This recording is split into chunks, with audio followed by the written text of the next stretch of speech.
예, 지난해 11월에 발생했죠. 이 팔달산 토막살인 사건. 박춘풍이 사이코패스가 아니다. 이게 뇌를 찍으면 아는 모양이에요? 네, 그렇습니다. 그 사람 잡아다가 뇌를 딱 찍으면, 야, 이 사이코패스냐, 아니, 이게 나와요? 네, 사실 그 1심에서 이제 그 중형을 선고받은 이후, 이제 김상준 부장판사님이 이번에 선도 잘 아시던 분인데요. 사실상 이 뇌파 검사를 해서 이 사람이 사이코패스라고 할 때는 중형 선고되는 이유가 바로 재범의 우려가 있거든요. 그런데 과연 이게 사이코패스냐 아니냐, 또 이런 뇌파 검사를 해서 이 사람이 어떤 재범의 우려가 있냐 아니면은 어떤 그 안화 전두엽이라든가 또 사물 변별 능력이 정상이냐 아니냐, 이런 부분을 적용을 해서 선고를 해야 되지, 막연하게 정확한 수치가 아닌 사이코패스라고 재범의 우려가 있다고 해서 무조건 중형 선고하는 게 능사가 아니다, 이런 피고인의 쪽에서 이번에 아마 이런 시도를 하신 걸로 보입니다.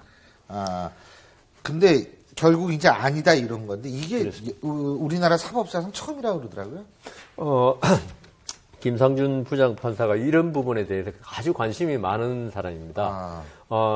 대전 고법에 근무할 때도 어떤 그 살인범에 대해서 그 어떤 심리학자, 뇌과학자한테 그 의뢰를 해가지고 그 검토 보고서가 책이 한 300페이지 되는 책을 보내왔을 정도로, 그러니까 그 사람이 양형을, 살인죄는 인정되는데 과연 얼마나 형을 부과할까에 대해서 그렇게 고민을 많이 했는데, 결국은 이번 사건에 대해서도 아마 우리나라에서는 거의 하지 않는 건데 그 정도로 그 어떤 인간에 대한 이해가 깊은 분이죠.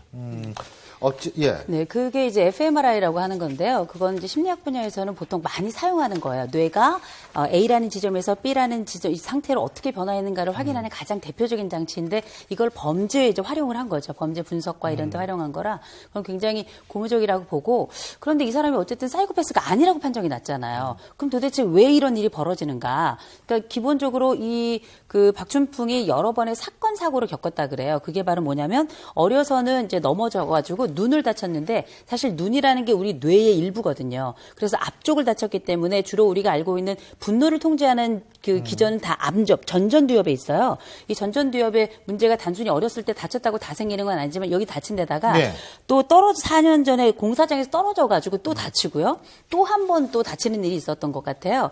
이렇게 3번 정도의 충격이 왔는데, 문제는 우리가 건강한 사람도 뇌에 어떤 충격이 장기적으로 가거나 한 번에 큰 충격이 생기면 앞쪽 전전두엽의 변화가 오면서 공격성이 제어가 안 되는 경우가 생겨나요. 아마 이번에 검사는 그것과 원래 가지고 있던 사이코패스 검사를 이렇게 서로 비교할 수 있는 자료로 사용하기 위해서 이번 검사를 한 게 아닌가 싶어요. 그래서 이번에 이 지금 뇌 기능 검사에서 우리가 이 사람을 심신상실이라고 그러지 않습니까? 어떤 판단 능력이 없다고 하는 게 심신상실인데, 그 부분에 관해서는 있다고 본 것 같아요. 왜냐하면 심신상실이라는 건 살인의 의미도 이해하지 못하고 자기 행위의 결과도 인식하지 못하는 걸 우리가 형법에서 심신상실이라고 그러거든요. 근데 이 사람이 전두엽에 손상은 있었지만 그런 판단 능력은 다 있다고 본 거고요. 아까 우리 이 교수님 말씀하신 대로, 다만 그런 행위로 나아갈 때 어떤 충동 조절이 제대로 되지 않는다. 전두엽 손실로. 그래서 제 생각에는 양형에서는 아마 이게 참작되리라고 봅니다. 어쨌든 사이코패스든 아니든 끔찍한 범행을 저지른 범인이라는 사실은 분명합니다. 여기에 대해서도 확실한 법의 처벌이 있어야겠죠.